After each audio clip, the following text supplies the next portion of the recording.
Hello everyone, tarot with M Singh में ma'am Singh आप सभी का बहुत बहुत स्वागत करती हूँ। हमेशा की तरह मैं आ गई हूँ आपके पर्सन की एनर्जीज़ के साथ। देखते हैं कलेक्टिव लेवल पे आपके पर्सन की एनर्जीज़ क्या हैं, उनके सबकॉन्शियस माइंड में क्या चल रहा है। शुरू करते हैं आज की रीडिंग लेके प्रभु का नाम। हर हर महादेव, जय हो शिव शक्ति, जय हो राधे कृष्णा, जय हो मेरे भाई। सबसे पहले अपने पर्सन को याद कर लीजिए, उनका नाम ले लीजिए एटलीस्ट 3 टाइम्स, ताकि ज़्यादा से ज़्यादा उनकी एनर्जी आप तक पहुँचे और आपसे रेजोनेट करे। सबसे पहले हम मेजर अरकाना से लेंगे 5 कार्ड, क्लैरिफाई करेंगे टैरो से। देखते हैं इस वक्त की एनर्जी क्या है। सुबह की एनर्जी में जहाँ तक मुझे याद आ रहा है, मैंने कहा था कि किस सिचुएशन से ब्रेकअप करने की एनर्जी है और किस सिचुएशन को छोड़कर मूव करने की एनर्जी है, ये हम बड़ी रीडिंग में देखेंगे। सो इस रीडिंग में हम डबल चेक करेंगे उस एनर्जी को। शुरू करते हैं आज की रीडिंग। जय हो Shiv Shakti. 5 card angels major arcana से मेरे व्यूवर्स के पर्सन की एनर्जी। वाह, वी हैव द लवर्स, जय हो Radhe Krishna. Then we have 3 cards, death, empress and hermit. One more,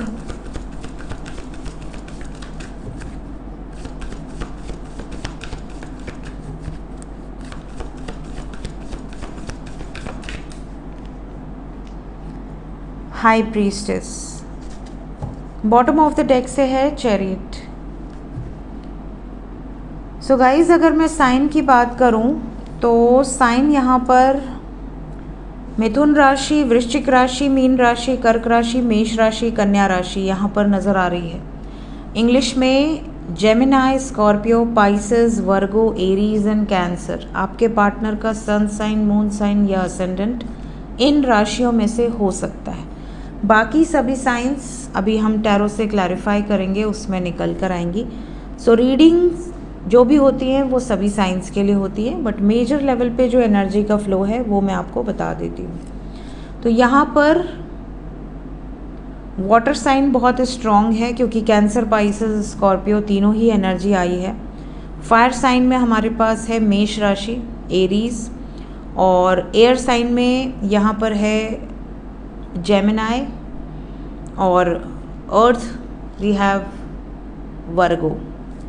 सो सभी राशियाँ मौजूद हैं यहाँ पर, हर साइन मौजूद है।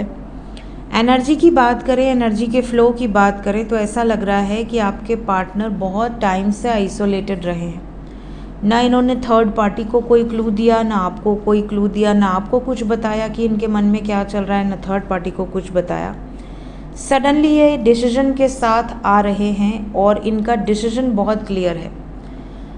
आपके साथ यूनियन और थर्ड पार्टी के साथ एंडिंग, ये एनर्जी है। साथ ही साथ ये अपनी इंट्यूशन की सुनकर ये डिसीजन ले पाए हैं, ये भी यहाँ पर ये आपसे कहना चाहते हैं। Let's clarify each and every card, ताकि ज़्यादा से ज़्यादा हमें क्लैरिटी मिले।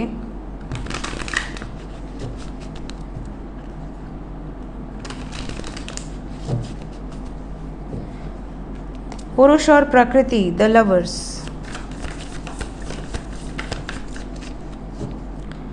द लवर्स के लिए है 10 of cups, completion of a cycle.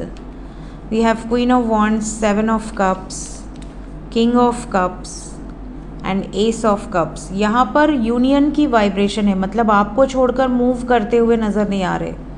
दूसरी चीज़, यूनियन की वाइब्रेशन है, एक्सप्रेशन ऑफ लव है।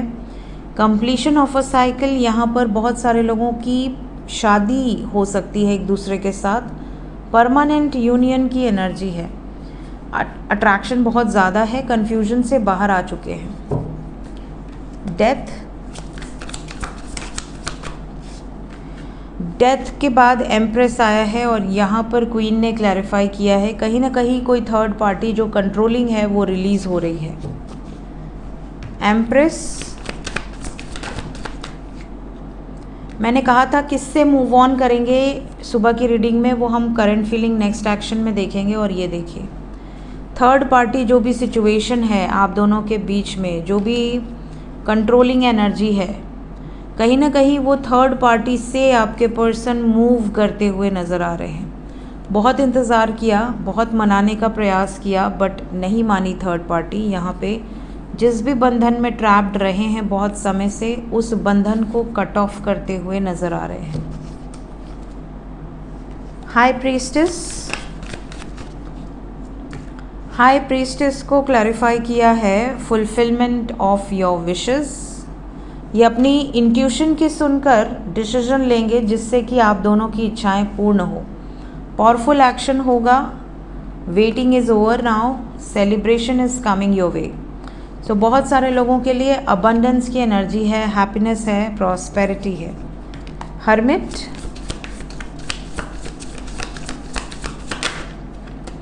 बहुत टाइम लगा दिया इन्होंने, बहुत सोच समझ कर डिसीजन ले रहे हैं, बट इन्होंने बहुत लंबा समय लगा दिया, ऐसा इनको रियलाइज़ हो रहा है। तो आपके पर्सन की एनर्जी में रियलाइजेशन है कि इन्होंने बहुत टाइम लगा दिया है आपसे दूर रहकर।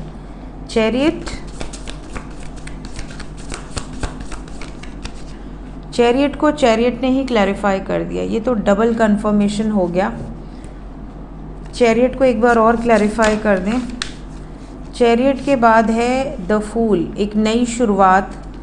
कार्मिक साइकिल्स ओवर होते हुए नज़र आ रहे हैं। हर्मिट के बाद चैरियट है और चैरियट को हर्मिट ने क्लैरिफाई किया है with justice and the fool.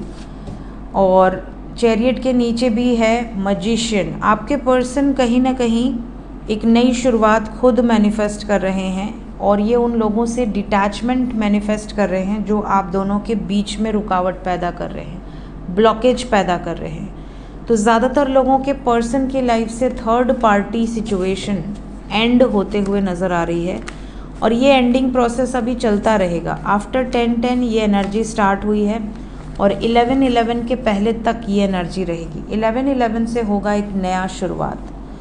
So vibrations are very positive. जय हो राधे कृष्णा।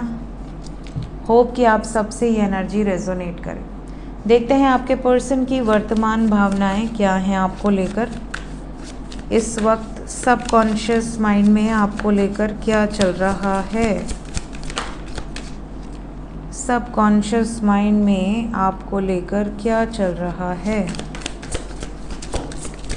आपके पर्सन की वर्तमान भावनाएं। One more card. Okay, the divine timing. Bottom of the deck से है सेटलिंग। देखिए, कई बार ऐसा होता है कि हमको ऐसा लगता है कि हम अपनी टर्म्स एंड कंडीशंस पर जिएंगे। जहाँ पर हमारी टर्म्स एंड कंडीशंस फुलफ़िल नहीं होंगी वहाँ पर हमें लगेगा कि हम क्यों सेटल हों, अपनी कंडीशंस के नीचे हम क्यों सेटल हों। सो यहाँ पर ओवरऑल एनर्जी ऐसी है जैसे या तो आपकी कुछ टर्म्स एंड कंडीशंस रही हैं या आपके पर्सन की, या तो वो झुकने के लिए तैयार नहीं टर्म्स एंड कंडीशंस पर, या आप झुकने के लिए तैयार नहीं। कई बार ऐसा होता है कि हस्बैंड अपने घर में है, वाइफ जो है वो मायके जाके बैठ गई। अब मायके जाकर वो वेट कर रही है कि जब तुम मेरे टर्म्स एंड कंडीशंस पर मुझे लेकर जाओगे तो ही मैं जाऊंगी तुम्हारे साथ। अब ऐसे में अगर सामने आपका स्पाउस भी अड़ जाए कि नहीं आना है तो आओ, नहीं आना है मत आओ, मैं तो अपने टर्म्स एंड कंडीशंस पर ही चलूँगा या चलूँगी, तो कहीं ना कहीं यहाँ पर ये इशू बहुत ज़्यादा है और इस मुद्दे को लेकर आपके पर्सन लगातार सोच रहे हैं। सो यहाँ पर ये अवॉइड करना चाहते हैं, सेटल नहीं करना चाहते सिचुएशन में। यहाँ मैसेज है avoid settling for less than you deserve in love. अगर इन्हें लगता है कि मैं इससे बेटर डिज़र्व करती हूँ या करता हूँ और ये टर्म्स एंड कंडीशंस है, इसको फुलफ़िल करो तो ही मुझे पा पाओगे, तो ये उस पर टिके हुए हैं, ये पीछे नहीं हटेंगे, बैकआउट नहीं करेंगे। कुछ लोगों के पर्सन बहुत ज़्यादा आइसोलेटेड हैं। वर्तमान भावनाओं में ये चीज़ें नज़र आ रही हैं कि इनके ऊपर बहुत बैगेज है, बहुत रिस्पॉन्सिबिलिटीज़ हैं, बहुत ज़्यादा एक टायर्डनेस है इनकी लाइफ में। जैसे होता है ना कि एक बोझ है जिसको ये उठा रहे हैं डेली, और इनको ऐसा लग रहा है कि यार मेरी लाइफ में मेरा पर्सनल टाइम नहीं, मेरा पर्सनल स्पेस नहीं, मैं किसी के साथ घूम नहीं सकती या घूम नहीं सकता, मुझे सिर्फ लोगों की जिम्मेदारी उठाने के लिए ही पैदा किया गया है। कहीं ना कहीं इस तरह की एनर्जी से ऑपरेट कर रहे हैं आपके पर्सन। इन्हें थोड़ा सा स्पेस चाहिए, थोड़ा सा अकेला टाइम चाहिए ताकि ये अपनी लाइफ को एंजॉय कर सके, देख सके, सुन सके, फील कर सके। यहाँ पर ये भी एनर्जी है जैसे आपके पर्सन ने लाइफ में बहुत कुछ इग्नोर किया है, बहुत कुछ सैक्रिफाइसेस किए हैं। आपने इनको कई बार बोला होगा कि यार ऐसा नहीं है, ऐसा वैसा है, तुमको दिखाई नहीं देता, तुमने अपने आंखों पे पट्टी बांध रखी है। तो ये बात सच है, ये जानबूझकर भी कुछ चीज़ें नहीं देखते हैं या नहीं देखती हैं, और ये बात इनको अच्छे से रियलाइज़ हो रही है कि काश कि मैं उस टाइम अवॉइड ना करता, काश कि मैं उस टाइम देख लेता या बिलीव ना करता ऐसे झूठी चीज़ों पर। अब इनको ऐसा लगता है कि आप इनके लिए एक परफेक्ट पार्टनर हो और अब आपसे लेस देन ये किसी के साथ भी एडजस्ट करने के लिए रेडी नहीं है। तो बहुत सारे व्यूवर्स ऐसे हैं जिनकी डिवाइन टाइमिंग बहुत करीब है, यूनियन बहुत करीब है, और ये यूनियन आपको लाइफ में एक दूसरे के साथ परमानेंटली रखने के लिए इम्पॉर्टेंट है। बहुत सारे लोगों को सडनली उनके पर्सन कॉल कर सकते हैं कि भाई देखो समय आ गया है, अब हमें कुछ मेजर डिसीजंस लेने होंगे, चाहे कोई माने या ना माने। ये वाली सिचुएशन है, ये वाली एनर्जी है। Let's check immediate action.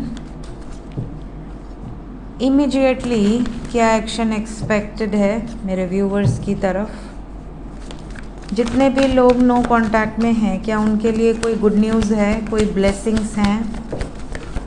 सब्र रखिए, ब्लेसिंग्स हैं, शादी के रूप में आपको ब्लेसिंग्स दी जा रही हैं। तो बहुत सारे लोगों की शादी होगी उनके डेस्टिन पार्टनर के साथ, जिनसे उनकी डेस्टिनी जुड़ी हुई है, बहुत जल्द होगी। पेशेंस की एनर्जी है, फैमिली भी मान जाएगी ऐसा लग रहा है, और मोस्ट प्रॉब्ली 1 नंबर आया है। बॉटम ऑफ द डेक से है जस्टिस। तो ज़्यादातर लोगों का जिनका नो कांटेक्ट सिचुएशन है, हो सकता है शादी की बात निकली हो, उसके बाद से नो कांटेक्ट हो गया हो। आपके पर्सन की हिम्मत ही नहीं थी आपको फेस करने की, आपको सच बताने की। अब इनको ऐसा लग रहा है कि अब मैंने फैमिली को बता दिया है तो अब मेरे ऊपर से टेंशन ख़त्म है, अब मैं बात कर सकता हूँ या कर सकती हूँ। साथ ही साथ अगर इन्होंने फैमिली को नहीं भी बताया है तो इन्हें पूरा विश्वास है कि इनकी फैमिली मान जाएगी। तो आपके लिए 1 नंबर रिप्रेजेंट करता है एक्चुअली मैक्सिमम, क्योंकि पेशेंस की एनर्जी है तो मैक्सिमम टाइम ड्यूरेशन आप इस रीडिंग का 1 हफ्ते का रख सकते हैं, मिनिमम 24 आवर्स के अंदर, with in a day. But क्योंकि पेशेंस साथ में है तो एक दिन के अंदर हो सकता है सबका यूनियन ना हो, विद इन अ वीक की एनर्जी हो सकती है। क्राउन चक्रा, यहाँ पर अगर ब्लॉकेज है तो उसके रिजल्ट्स अलग होंगे, अगर हील्ड है तो उसके रिजल्ट्स अलग होंगे। तो उसके लिए आप मेरी वीडियो देख सकते हैं, क्राउन चक्रा वीडियो बाय एम सिंह। आपको रियलाइज़ हो जाएगा कि आपके साथ पॉजिटिव चीज़ें रेजोनेट कर रही हैं या नेगेटिव। जो लोग कांटेक्ट में हैं उनकी तरफ इमीडिएटली क्या एक्शन एक्सपेक्टेड है? सबसे पहली चीज़ जो है वो थर्ड पार्टी सिचुएशन को लेकर निर्णायक फैसला होने वाला है, चाहे वो उनकी फैमिली हो, उनके अपने हो। बहुत ज़्यादा झगड़े, लड़ाइयाँ, टॉक्सिक सिचुएशन से दूरी बन सकती है। यहाँ डेविल की एनर्जी है विद द लवर्स। तो यूनियन के बीच में अगर कोई आएगा तो वहाँ पर आपके पर्सन जगल नहीं करेंगे, अब स्टैंड लेने की वाइब्रेशन है।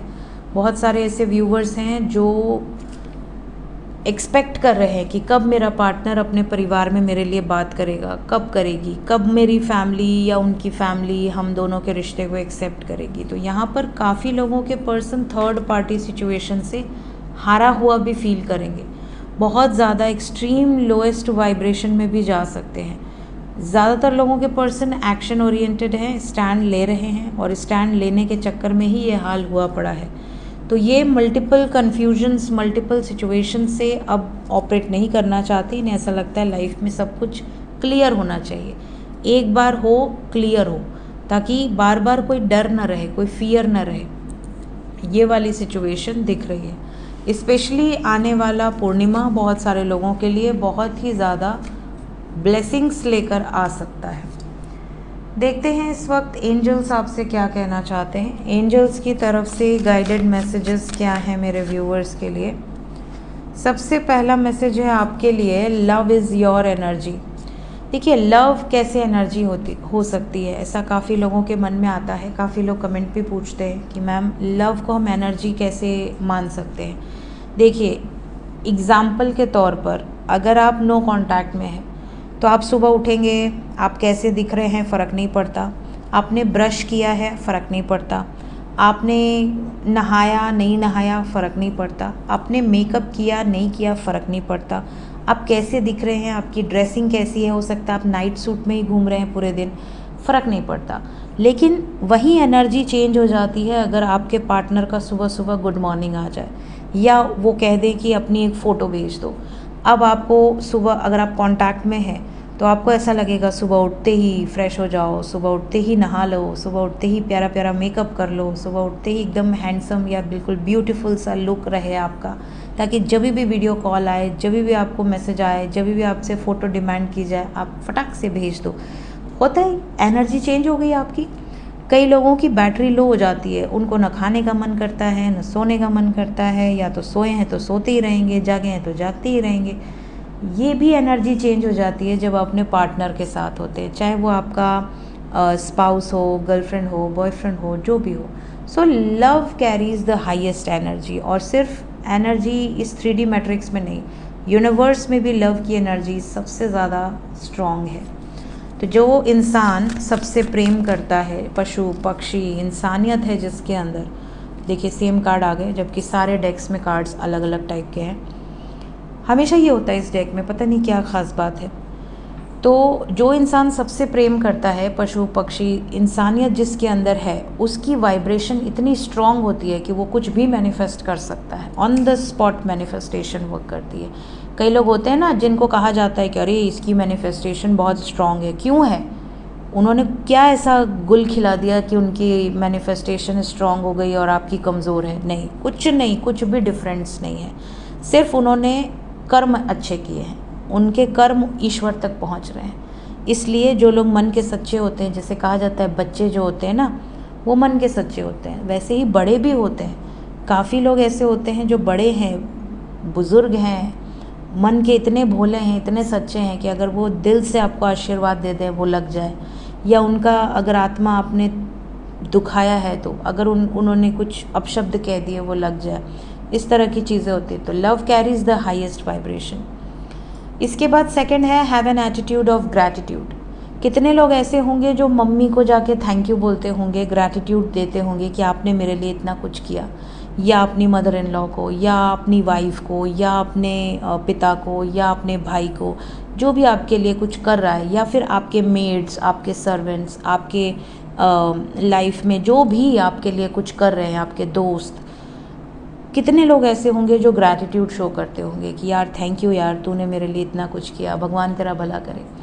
बहुत कम चीज़ों के लिए आप ग्रैटिट्यूड शो करते हैं, या फिर बाहरी दुनिया में हो सकता है आप थैंक्स बोल दें, घर में तो कोई थैंक्स भी नहीं बोलता, अचार लेने जाओ तुम्हारी ड्यूटी है, ऐसा करके आप करते रहते हो। आपको लगता है यार कोई तो अप्रिशिएट कर दे, कोई तो ये कह दे, जता तो दे कि हाँ मैं इतना कर रहा हूँ या कर रही हूँ, कोई नहीं करता है।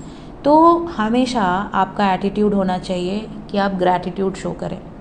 कोई आपके लिए कुछ भी कर रहा है, अगर आपको लाइफ में ऐसा लगता है, एक बार आंखें बंद करिए और सोचिए कि क्या आपकी लाइफ में पूरे 24 घंटे के टाइम पीरियड में किसी ने आपके लिए कुछ किया है, किसी ने आपको समय दिया है, किसी ने आपको कुछ अच्छा बोला, कुछ बुरा बोला, किसी ने कुछ आपको लाइफ में हेल्प की। Always show gratitude to them. आप ना कर्मा से मुक्त होते जाओगे, क्योंकि आपने रिलीज़ किया, आपने ग्रैटिट्यूड शो कर के अपना ही क्लियर कर लिया कर्मा, किसी का उधार नहीं रखा आपने उनको बिल्कुल दिल से थैंक यू बोल दिया, चीज़ें बिल्कुल सॉर्टेड है। इसी तरह अगर आपको कोई हर्ट करता है, फॉरगिव करते जाना चाहिए। फॉरगिव नहीं करोगे, अपने साथ लेकर जाओगे, अगला जन्म लेके आओगे, फिर उसको भरोगे। यहाँ पर आपको ये भी कहा जा रहा है बी ऑफ सर्विस। बहुत सारे लोग ऐसे होते हैं जो ऐसे किसी प्रोफेशन से जुड़े होते हैं जहाँ पर वो लोगों के लिए कर्म कर रहे हैं, ठीक है, चाहे वो नर्स हो। नर्स एक ऐसा प्रोफेशन है जो ऐसे तो हमें नहीं समझ में आता, लेकिन अगर आप बीमार हो गए, अगर आप हॉस्पिटल में चले गए, या आपके परिवार का कोई सदस्य हॉस्पिटल में है, या बीमार नहीं भी है, सपोज़ कंसीव किया है, बेबी हो रहा है, प्रेग्नेंट है कोई, आप देखते हो कि नर्स कितनी शिद्दत से उनकी सेवा करते हैं, उनको ट्रीट करते हैं, लेकिन उसके बाद आप वहाँ पे से निकल जाते हो, ठीक है। कई लोग तो ऐसे होते हैं जो ग्रैटिट्यूड भी शो नहीं करते, बट वो अपना 100% देते हैं, हालांकि उनका वो प्रोफेशन है, बट उस प्रोफेशन में भी कई लोग जस्टिफाई नहीं करते हैं, कई लोग बहुत रूड होते हैं, कई लोग बहुत ही गंदे तरीके से व्यवहार करते हैं। वहीं कुछ ऐसे लोग होते हैं जो बहुत ही ज़्यादा पोलाइट होते हैं, बहुत ही लविंग केयरिंग उनकी वाइब्रेशन होती है। तो जहाँ भी आप कर्म करते हैं, जिस भी तरह का आप कर्म करते हैं, अपने प्रोफेशन में you have to be polite. आपको अपने कर्म क्षेत्र में ग्राउंडेड रहने की बहुत ज़्यादा ज़रूरत है, ठीक है। आपको किसी भी तरीके से अगर आपको लगता है कि आप किसी को गाइड कर सकते हैं, किसी की ज़िंदगी इम्प्रूव कर सकते हैं या किसी की मदद कर सकते हैं, डेफिनेटली आपको करना चाहिए। सो लास्ट मैसेज है, नेवर जज एनदर। कई लोग होते हैं जो फटाक से जज करते हैं, किसी को किसी आदमी के साथ देख लिए, दूर से देखे, पता भी नहीं, हो सकता है वो आदमी उनका भाई हो सकता है वो आदमी उनका बेस्ट फ्रेंड हो सकता है वो आदमी वो हो जो बचपन से उनके साथ खेल कूद रहा है, बट उन्होंने जज करा, अरे फलाने की वाइफ थी यार उस आदमी के साथ, ठीक है, या फलाने का हस्बैंड था उस औरत के साथ, उन्हें पता ही नहीं कि उनका रिश्ता क्या है। तो बाद में जब आपने बात फैला दी उस औरत की या उस आदमी की, बदनामी हो गई, सब ने उनके कैरेक्टर को जज कर लिया, तब आपको पता चला कि अरे वो तो अपने चाचा के लड़के के साथ थी, मतलब भाई के साथ, या वो तो अपने बेस्ट फ्रेंड के साथ थी जो बचपन से उसके साथ खेला कूदा है, या आसपास का पड़ोसी है।